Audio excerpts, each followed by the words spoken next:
তো দেখো, গত ক্লাসে আমরা আলোচনা করেছিলাম অ্যামোনিয়ার প্রস্তুতি। আজকে আমরা যে বিষয়টা আলোচনা করব সেটা হচ্ছে অ্যামোনিয়ার ধর্ম। কোনো পদার্থের ধর্ম বলতে দু ধরনের ধর্ম বোঝায়, একটা হচ্ছে ভৌত ধর্ম আর একটা হচ্ছে রাসায়নিক ধর্ম। তা প্রথমে আমরা যেটা আসবো সেটা হচ্ছে অ্যামোনিয়ার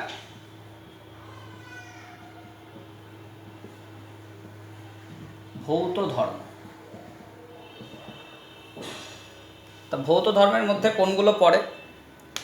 ভৌত ধর্মের মধ্যে সাধারণত পড়ে তোমার গলনাঙ্ক, স্ফুটনাঙ্ক, বর্ণ, গন্ধ, দ্রাব্যতা, এই সমস্ত যে ধর্মগুলো, যেগুলোতে আমাদের পদার্থের মূল গঠনের কোনো পরিবর্তন হয় না, কিন্তু পদার্থের বাহ্যিক অবস্থার পরিচয় পাওয়া যায়, সেগুলোকে আমরা বলি পদার্থের ভৌত ধর্ম।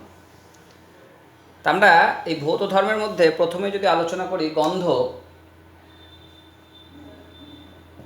তো মাথায় রাখবে যে অ্যামোনিয়া হচ্ছে একটি গ্যাস যা কিন্তু ঝাঁঝালো গন্ধযুক্ত।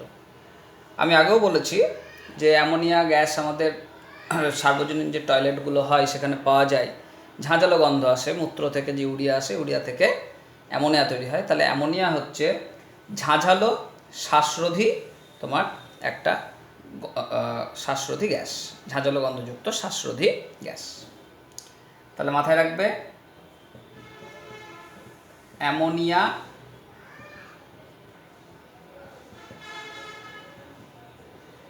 ঝাঁঝালো গন্ধযুক্ত শ্বাসরোধী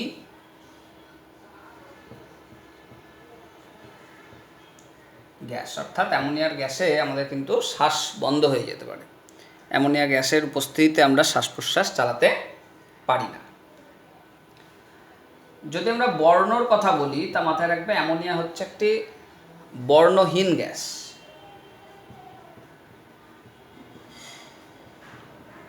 অ্যামোনিয়া বর্ণহীন গ্যাস, এর কোনো বর্ণ আমরা দেখতে পাই না। তবে অ্যামোনিয়াকে আমরা সহজে তরলীকৃত করতে পারি, এটা একটু মাথায় রাখবে। তাহলে আমরা যদি বলি তরলীকরণ, তা অ্যামোনিয়াকে যদি আমরা সাধারণ উষ্ণতায় 6 বায়ুমণ্ডলীয় চাপে একে চাপ প্রয়োগ করি, উষ্ণতাটা একটু লোয়ার রাখা হয়, মোটামুটি 10 ডিগ্রি সেলসিয়াস উষ্ণতা রাখা হয়। তো 10 ডিগ্রি সেলসিয়াস উষ্ণতায় যদি 6 বায়ুমণ্ডলের চাপ প্রয়োগ করা হয়, তাহলেই দেখা যায় এটা একটা বর্ণহীন তরলে পরিণত হয়। তাহলে মাথায় রাখবে স্বাভাবিক অবস্থায় অ্যামোনিয়া গ্যাসীয় পদার্থ 10 ডিগ্রি সেলসিয়াস উষ্ণতায়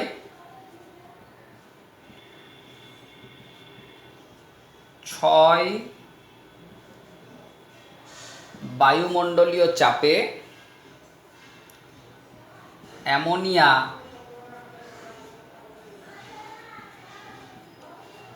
একটি বর্ণহীন তরলে পরিণত হয়। 6 বায়ুমণ্ডলের চাপ যদি দিই, তাহলে এটা বর্ণহীন তরলে পরিণত হবে। আর মাথায় রাখবে এটাকে যদি -33.4 ডিগ্রি সেলসিয়াসে নিয়ে যাওয়া হয় সাধারণ বায়ুমণ্ডলের চাপে, তাহলে তোমার এটাও তরলীকৃত হওয়া যাবে। যদি আমরা চাপটাকে 1 বায়ুমণ্ডলীয় রাখি, তখন 10 ডিগ্রি সেলসিয়াসের প্রয়োজন নয়, তখন আরেকটু উষ্ণতা কমাতে হয়, সেটা হচ্ছে -33.4 ডিগ্রি সেলসিয়াস। সেই উষ্ণতায় আমরা দেখব অ্যামোনিয়া তরলে পরিণত হয়। তাহলে মাথায় রাখবে 1 বায়ুমণ্ডলীয় চাপে -33.4 ডিগ্রি সেলসিয়াস উষ্ণতায়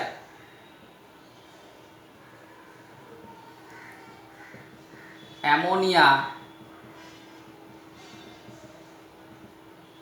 তরলে পরিণত হয়। তাহলে 10 ডিগ্রি সেলসিয়াস উষ্ণতায় রাখলে 6 বায়ুমণ্ডলীয় চাপ, আর যদি আমরা 1 বায়ুমণ্ডলীয় চাপে রাখি তাহলে -33.4 ডিগ্রি সেলসিয়াস নিয়ে গেলে অ্যামোনিয়া তোমার বর্ণহীন তরলে পরিণত হয়। আর এটাকেই যদি -77.7 ডিগ্রি সেলসিয়াস 77.7 ডিগ্রি সেলসিয়াসে নিয়ে যাওয়া হয় তাহলে দেখা যায় এটা একটা কঠিন পদার্থে পরিণত হয় এবং সাদা বর্ণের কঠিনে পরিণত হয়। তাহলে মাথায় রাখবে যে 1 বায়ুমণ্ডলীয় চাপে -77.7 ডিগ্রি সেলসিয়াস উষ্ণতায় অ্যামোনিয়া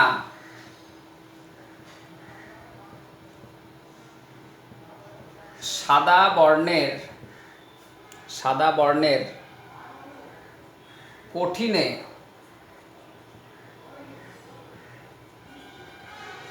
পরিণত হয়। তাহলে -77.7 ডিগ্রি সেলসিয়াসে নিয়ে গেলে এটা কিন্তু কঠিন পদার্থে পরিণত হবে, বর্ণ হবে সাদা।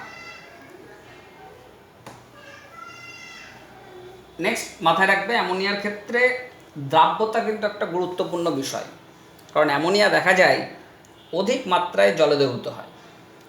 তোমার সাধারণ বায়ুমণ্ডলীয় চাপে 1 বায়ুমণ্ডলীয় চাপে 0 ডিগ্রি সেলসিয়াস উষ্ণতায় 1 সেমিকিউব বা 1 সিসি জলে প্রায় 1148 সিসি অ্যামোনিয়া দ্রবীভূত হতে পারে।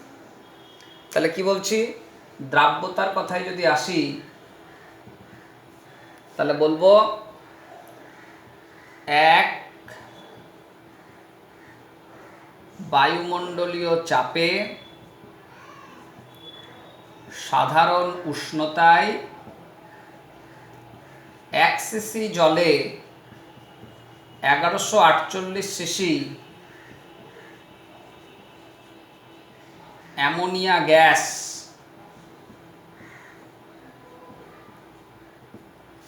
দ্রবীভূত হয়, বা লিখতে পারো দ্রবীভূত হয়ে সম্পৃক্ত দ্রবণ প্রস্তুত করে, আর মাথায় রাখবে এই সম্পৃক্ত দ্রবণে ওজন হিসাবে 35% অ্যামোনিয়া অবস্থান করে, আর এই জাতীয় অ্যামোনিয়া দ্রবণকে আমরা বলি লাইকার অ্যামোনিয়া। মাথায় রাখবে এই দ্রবণে ওজন হিসাবে 35% অ্যামোনিয়া দ্রবীভূত থাকে, যাকে লাইকার অ্যামোনিয়া বলে। তাহলে এই 35% ওজনগতভাবে যদি অ্যামোনিয়া থাকে তাহলে আমরা তাকে বলবো লাইকার অ্যামোনিয়া। আর লাইকার অ্যামোনিয়ার এই দ্রবণের ঘনত্ব হয় 0.88 গ্রাম পার সিসি। তাহলে মাথায় রাখবে লাইকার অ্যামোনিয়ার ঘনত্ব 0.88 গ্রাম পার সিসি।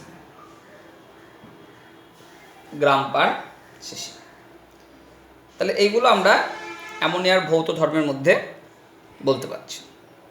তা তথ্যগুলো তোমাদের কিন্তু মুখস্থ করতে হবে, এখানে বোঝার জায়গা খুব একটা পাবে না, এই গোটা চ্যাপ্টারেই তাই সব রিয়াকশান আর তোমাকে সবটাই মুখস্থ করতে হবে, মেমোরাইজড করতে হবে।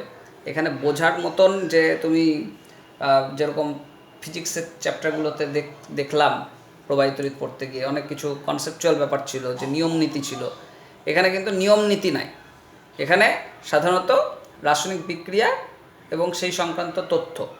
তা সেই জন্য তথ্যগুলো তোমাদেরকে বারবার খাতায় লিখে লিখে লিখে লিখে প্র্যাকটিস করতে হবে যাতে মনে রাখতে পারো। এটা কিন্তু একটু লেখার ব্যাপার আছে, বাড়িতে শুধু পড়লে হবে না, নীতির মতো নয় যে সূত্র নাই যে সূত্র পড়লাম আর মুখস্থ হয়ে গেল। বেশ, আর মাথায় রাখবে যে অ্যামোনিয়া জলীয় দ্রবণ তোমার একটা মৃদু ক্ষার হিসেবে আচরণ করে। অ্যামোনিয়ার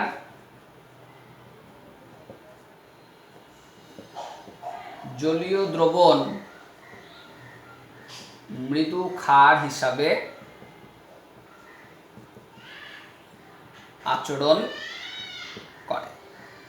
আসলে অ্যামোনিয়াকে জলের মধ্যে দিয়ে দিলে তৈরি হয়ে যায় অ্যামোনিয়াম হাইড্রক্সাইড, আর পরবর্তীতে এই অ্যামোনিয়াম হাইড্রক্সাইড বিয়োজিত হলে তৈরি করে NH4+ এবং OH-, কিন্তু এটা সম্পূর্ণ বিয়োজন হয় না।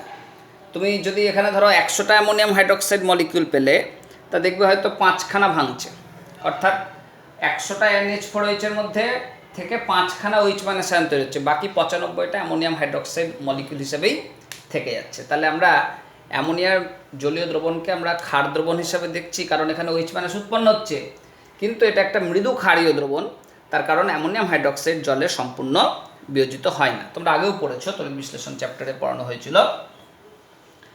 তাহলে মাথায় রাখবে যে অ্যামোনিয়াম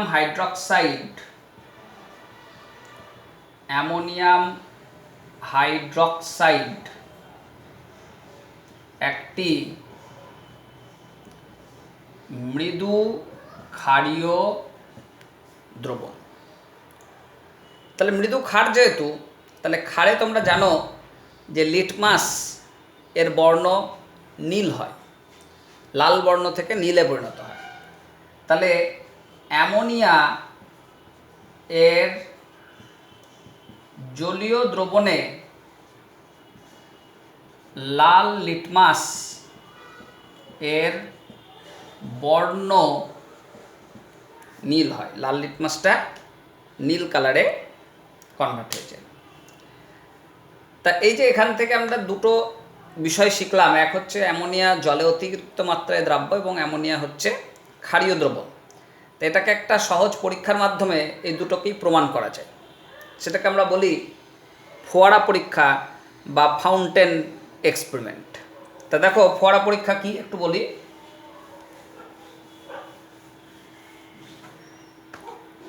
তাহলে আমরা আলোচনা করব ফোয়ারা পরীক্ষা। উদ্দেশ্যটা কি, কেন আমরা ফোয়ারা পরীক্ষা আলোচনা করছি? উদ্দেশ্য হচ্ছে অ্যামোনিয়া জলে অধিক মাত্রায় দ্রাব্য এটা প্রমাণ করার জন্য, এবং অ্যামোনিয়ার জলীয় দ্রবণ ক্ষারীয় এটা প্রমাণ করার জন্য। তাহলে উদ্দেশ্য হচ্ছে অ্যামোনিয়া জলে অধিক মাত্রায় দ্রাব্য ও অ্যামোনিয়ার জলীয় দ্রবণ ক্ষারীয়, এই কথাটাকে আমরা প্রমাণ করার জন্য ফাউন্টেন পরীক্ষা বা ফোয়ারা পরীক্ষা করে থাকি। তা ফোয়ারা পরীক্ষা করার জন্য আমাদের নিতে হবে একটা বিকার, একটা তোমার রাউন্ড বটল ফ্লাক্স,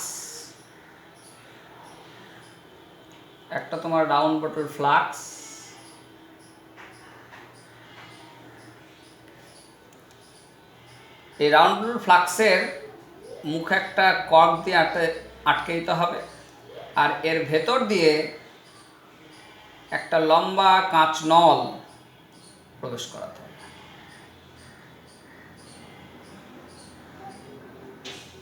মুখগুলো সব স্টপার দেওয়া আছে, আটকানো আছে, যাতে বাইরে থেকে কিছুর মধ্যে প্রবেশ না করতে পারে।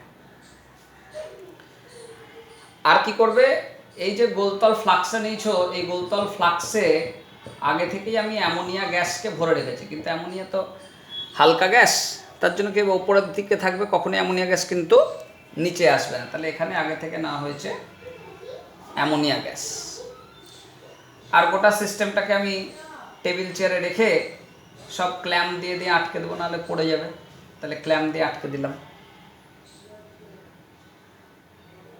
ক্ল্যাম্প দিয়ে আটকে দিলাম স্ট্যান্ডের সঙ্গে, যাতে না পড়ে।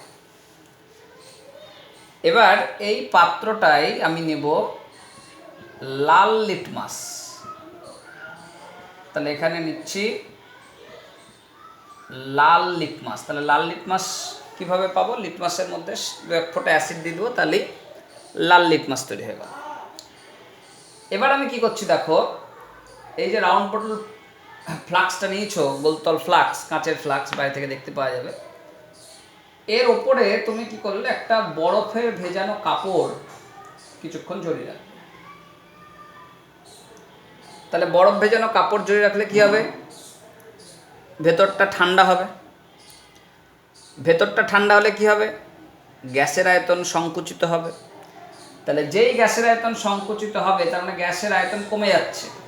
তাহলে গ্যাসের আয়তন কমে যাচ্ছে, অর্থাৎ গ্যাসগুলো এরকম জায়গায় অল্প জায়গাতেই ধরে নিচ্ছে, গোটা পাত্রে ছড়িয়ে থাকছে না। এরকমভাবে সে এখানে থাক বা উপরের দিকে থাক, যেখানেই হোক, খুব অল্প জায়গাতে গ্যাসটা অবস্থান করছে। উপরেই দেখায়, নিচে দেখাচ্ছে।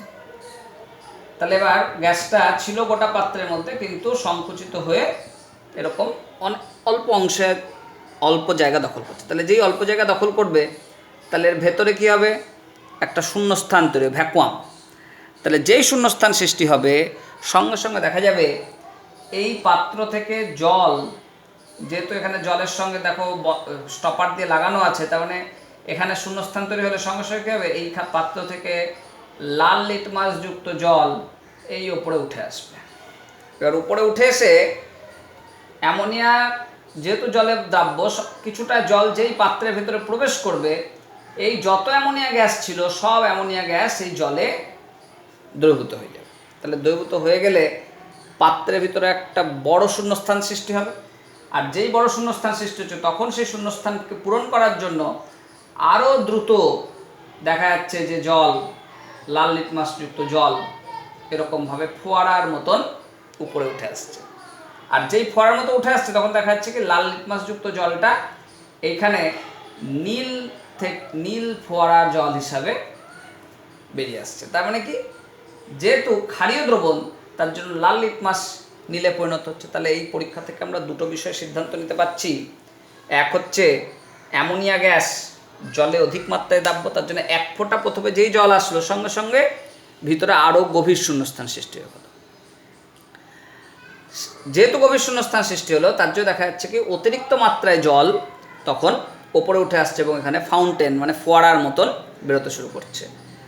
এবং দেখছি কি লাল লিটমাস জলটা ওপরে যখন আসছে নীলে কনভার্ট হয়ে যাচ্ছে। তার মানে বুঝতে হবে যে অ্যামোনিয়া হচ্ছে ক্ষারীয় পদার্থ, যে কারণে লাল লিটমাস নীল বর্ণে পরিণত হয়ে যাচ্ছে। তাহলে এই ফোয়ারা পরীক্ষা থেকে আমরা দুখানা সিদ্ধান্ত পেলাম। এক হচ্ছে অ্যামোনিয়া জলে অধিক মাত্রায় দাব্য, আর 2 হচ্ছে অ্যামোনিয়া জলীয় দ্রবণ ক্ষারীয়।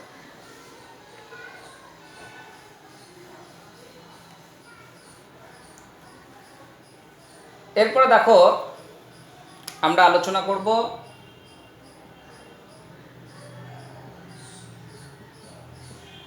অ্যামোনিয়ার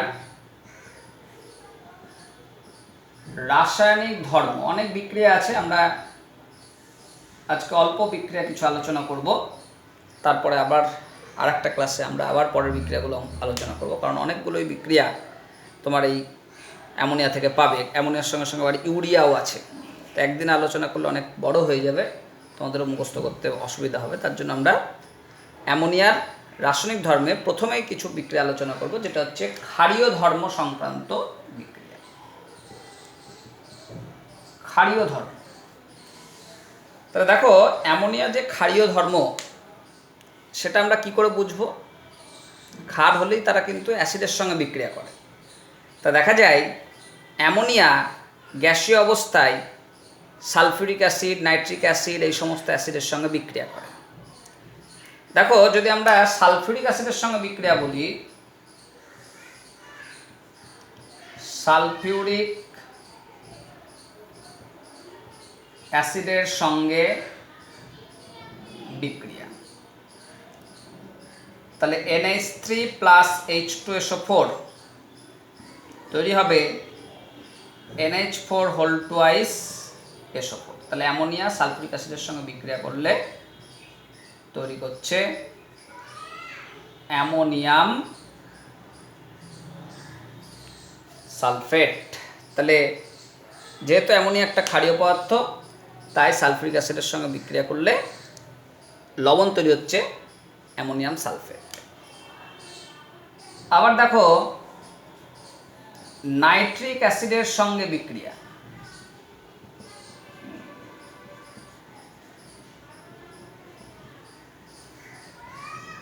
অ্যামোনিয়া নাইট্রিক অ্যাসিডের সঙ্গে যদি বিক্রিয়া করে তাহলে তৈরি করবে NH4NO3।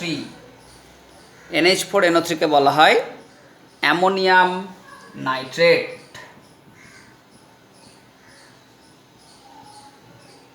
Ammonium nitrate. তাহলে সালফিউরিক অ্যাসিডের সঙ্গে বিক্রিয়া অ্যামোনিয়াম সালফেট, নাইট্রিক অ্যাসিডের সঙ্গে বিক্রিয়া অ্যামোনিয়াম নাইট্রেট। আবার হাইড্রোজেন ক্লোরাইড গ্যাসের সঙ্গে বিক্রিয়া করে, HCl গ্যাস হয়, সেটাকে জলে দিলে হাইড্রোক্লোরিক অ্যাসিড হয়। তাই হাইড্রোজেন ক্লোরাইড গ্যাসের সঙ্গেও বিক্রিয়া করতে সক্ষম। তাহলে দেখো আমরা এবার আলোচনা করব ক্ষার ধর্মের মধ্যেই। হাইড্রোজেন ক্লোরাইড গ্যাসের সঙ্গে বিক্রিয়া।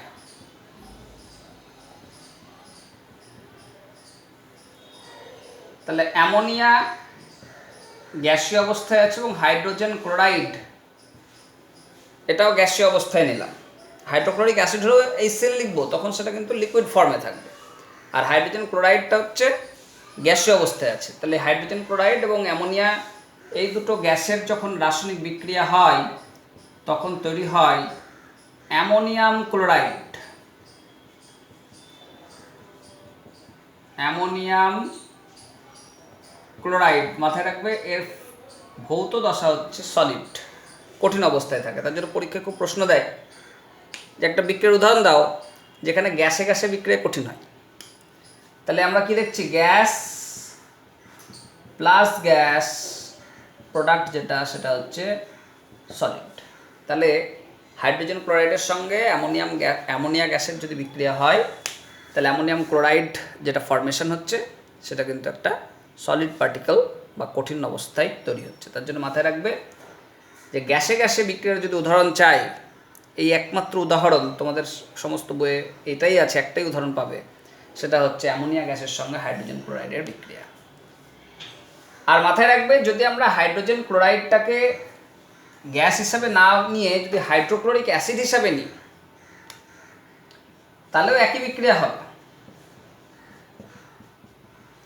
HCl অ্যাসিড হিসাবে নিলাম তাহলেও তৈরি হবে অ্যামোনিয়াম ক্লোরাইড, কিন্তু অ্যামোনিয়াম ক্লোরাইড হচ্ছে জলে দ্রাব্য একটা পদার্থ। তাহলে আমরা যখন অ্যাসিড নিচ্ছি অ্যাসিডের মধ্যে কি আছে, জল আছে। হাইড্রোজেন ক্লোরাইড গ্যাসটাকে জলদ্রবীভূত করলে হাইড্রোক্লোরিক অ্যাসিড হয়। তাহলে যেহেতু জল আছে তার জন্য অ্যামোনিয়াম ক্লোরাইডটাকে কঠিন অবস্থায় তুমি আর পাবে না। অ্যামোনিয়াম ক্লোরাইডটা দেখবে জলে দ্রবীভূত অবস্থায় অবস্থান করছে। তাহলে অ্যাসিডের সঙ্গে ক্ষারের বিক্রিয়ায় আমরা দেখলাম লবণ গঠিত হচ্ছে। তাহলে এই বিক্রিয়াগুলো একটু মাথায় রাখতে হবে।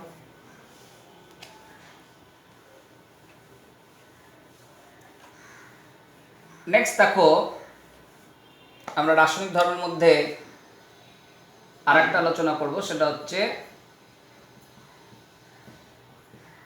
অক্সিজেনের সঙ্গে বিক্রিয়া।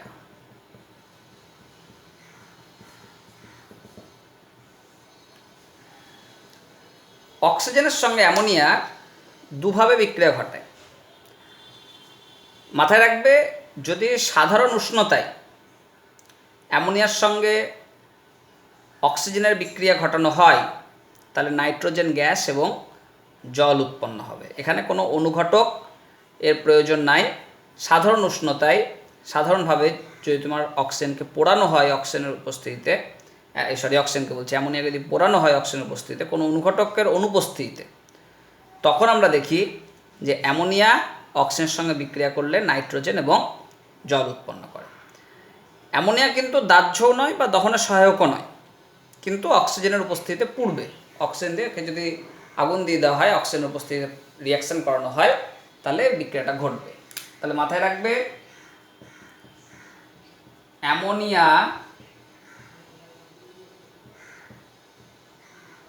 দাহ্যও নয়,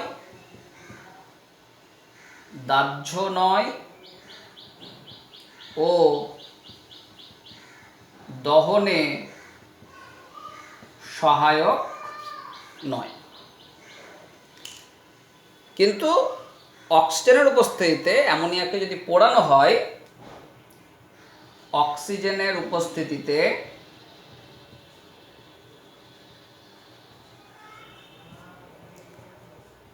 অ্যামোনিয়াকে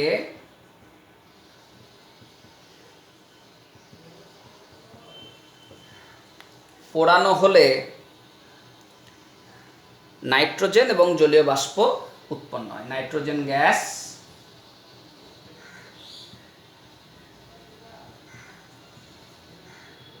ও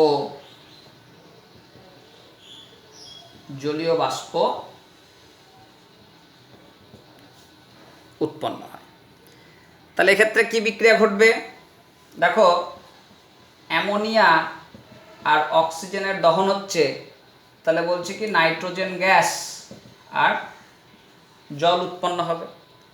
তাহলে একটু বিক্রিয়াটা ব্যালেন্স করে নাও। এখানে হাইড্রোজেন দুটো আছে, অক্সিজেন দুটো আছে, তাহলে এখানে একটা হাইড্রোজেনের এখানে 4 বসালে, এখানে 6 বসালে মিলে গেল, 4 3 12, 6 2 12। অক্সিজেন হয়ে গেল 6টা, তাহলে এখানে একটা 3 বসিয়ে দাও। আর নাইট্রোজেন হয়েছে 4টে, তাহলে এখানে একটা 2 বসিয়ে দাও। তাহলে 4NH3 প্লাস O2, সেখান থেকে 2N2 প্লাস 6H2O। এটা হচ্ছে কোনো রকম অনুঘটকের অনুপস্থিতিতে নাইট্রোজেনকে অ্যামোনিয়াকে যদি অক্সিজেন দিয়ে পোড়ানো হয়। এছাড়াও অ্যামোনিয়ার সঙ্গে অক্সিজেন আর একভাবে বিক্রিয়া হয়, যেখানে প্ল্যাটিনাম এবং রোডিয়াম অনুঘটক হিসেবে ব্যবহার করা হয়। প্ল্যাটিনাম এবং রোডিয়ামের তারজালিক অনুঘটক হিসেবে ব্যবহার করা হয়। আর উষ্ণতা রাখতে হবে 750 থেকে 900 ডিগ্রি সেলসিয়াস। এই তোমার যদি বিক্রিয়ার শর্ত হয়, এই বিক্রিয়ার শর্তে অ্যামোনিয়া গ্যাস অক্সিজেনের সঙ্গে বিক্রিয়া করে নাইট্রিক অক্সাইডে পরিণত হয়। এই বিক্রিয়াটা কিন্তু খুব ভাইটাল রিয়াকশান, কারণ এই চ্যাপ্টারেই আমরা যখন নাইট্রিক অ্যাসিড পড়ব, নাইট্রিক অ্যাসিড পড়ার সময় এই বিক্রিয়াটা কিন্তু আবার আসবে। অ্যামোনিয়া থেকে কীভাবে নাইট্রিক অ্যাসিড প্রস্তুত করা যায় তার একটা আমাদের পদ্ধতি আছে, সেই পদ্ধতিতে কিন্তু এটা পুনরায় আসবে। সেই জন্য বলছি এটা কিন্তু একটা গুরুত্বপূর্ণ বিক্রিয়া, দুবার আসবে বিক্রিয়াটা। তাহলে কি বলছি, অ্যামোনিয়াকে অক্সিজেনের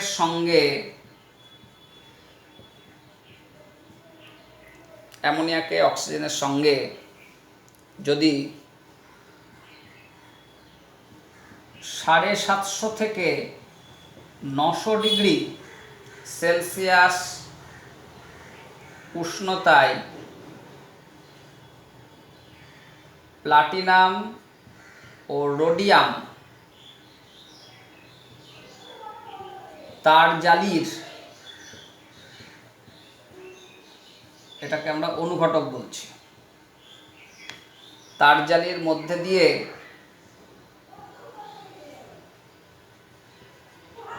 পাঠানো হয়, তবে অ্যামোনিয়া জারিত হয়ে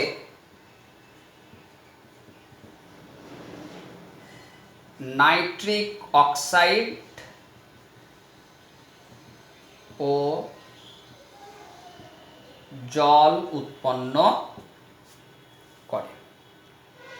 নাইট্রিক অক্সাইড এবং জল উৎপন্ন করে। তাহলে বিক্রিয়াটা কি লক্ষ্য করো, 4NH3 প্লাস 5O2, সেখান থেকে তৈরি হবে 4NO প্লাস 6, 4 3 12, তো তাহলে 6 H2O, 4NH3 প্লাস 5O2, সেখান থেকে তৈরি হচ্ছে 4NO প্লাস 6H2। তাহলে এখানে শর্ত কি, প্ল্যাটিনাম আর রোডিয়াম ক্যাটালিস্ট হিসেবে ইউজ হচ্ছে, আর টেম্পারেচার হচ্ছে 750 থেকে 900 ডিগ্রি সেলসিয়াস। 750 থেকে 900 ডিগ্রি সেলসিয়াস উষ্ণতায় হিট করলে অক্সিজেনের সঙ্গে বিক্রিয়ায় তোমার নাইট্রিক অক্সাইড গ্যাস এবং জলীয় বাষ্প উৎপন্ন হবে। বোঝা গেল? তাহলে আমরা বেশ কিছু ধর্ম পড়লাম আর রাসায়নিক ধর্ম আলোচনা করলাম। এই বিক্রিয়াগুলো তোমরা তৈরি করো। আচ্ছা, আর একটা বিক্রিয়া বলে দিই, অনেক বিক্রিয়া আছে অ্যামোনিয়াতে, তা একটু লোডটা কমিয়ে দিই, তাহলে পরের দিন এতটা চাপ পড়বে না। তা দেখো, আর একটা বিক্রিয়া বলে দিই, সেটা হচ্ছে সোডিয়ামের সঙ্গে বিক্রিয়া। ধাতব সোডিয়ামের সঙ্গে বিক্রিয়া। তা ধাতব সোডিয়ামের সঙ্গে যদি অ্যামোনিয়ার বিক্রিয়া ঘটানো হয়, তাহলে তৈরি হয় সোডামাইড এবং হাইড্রোজেন গ্যাস। মাথায় রাখবে, সোডামাইড এবং হাইড্রোজেন গ্যাস। এখানে টেম্পারেচার রাখতে হবে 360 ডিগ্রি সেলসিয়াস। তাহলে মাথায় রাখবে, 360 ডিগ্রি সেলসিয়াস উষ্ণতায় উত্তপ্ত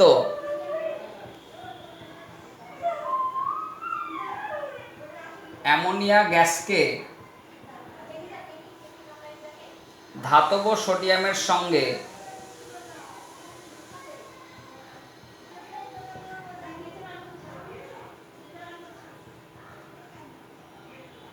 বিক্রিয়া ঘটালে সোডামাইড ও হাইড্রোজেন গ্যাস উৎপন্ন হয়।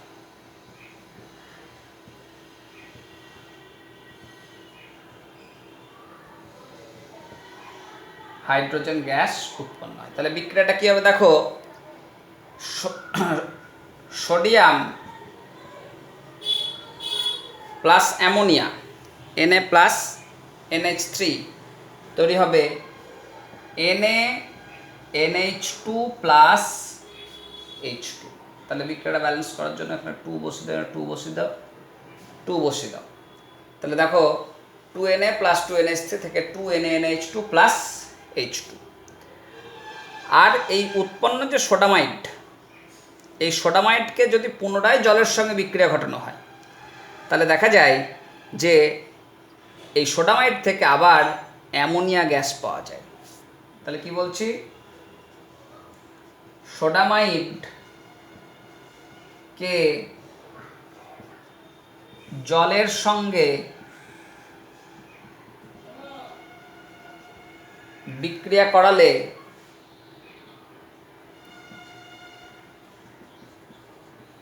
অ্যামোনিয়া গ্যাস উৎপন্ন হবে। তাহলে NaNH2 প্লাস H2O, তাহলে তৈরি হয়ে যাবে তোমার NaOH plus NH3, NaOH plus NH3। তাহলে সোডামাইডকে যদি আমরা জলের সঙ্গে বিক্রিয়া করি, তাহলে দেখা যাচ্ছে আবার অ্যামোনিয়া গ্যাস উৎপন্ন হচ্ছে। আর এই যে প্রথম বিক্রিয়াটা দেখছো, ফার্স্ট স্টেপটা, এইটা আমাদের মাথায় রাখবে যে অ্যামোনিয়াতে যদি হাইড্রোজেন গ্যাস আছে প্রমাণ করো, এরকম কোনো প্রশ্ন দেয়, তাহলে কিন্তু এই বিক্রিয়াটা লিখতে পারো। তাহলে দেখো, সোডিয়ামের সঙ্গে অ্যামোনিয়ার বিক্রিয়াতে কি হচ্ছে, হাইড্রোজেন গ্যাস উৎপন্ন হচ্ছে। তাহলে এই বিক্রিয়া থেকে আমরা প্রমাণ করতে পারবো কি, যে অ্যামোনিয়ার মধ্যে হাইড্রোজেন গ্যাস উপস্থিত আছে। তাহলে মাথায় রাখবে, অ্যামোনিয়াতে হাইড্রোজেন গ্যাসের উপস্থিতি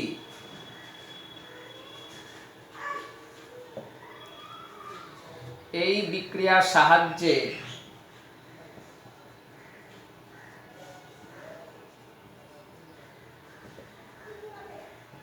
প্রমাণ করা যায়। তাহলে অ্যামোনিয়াতে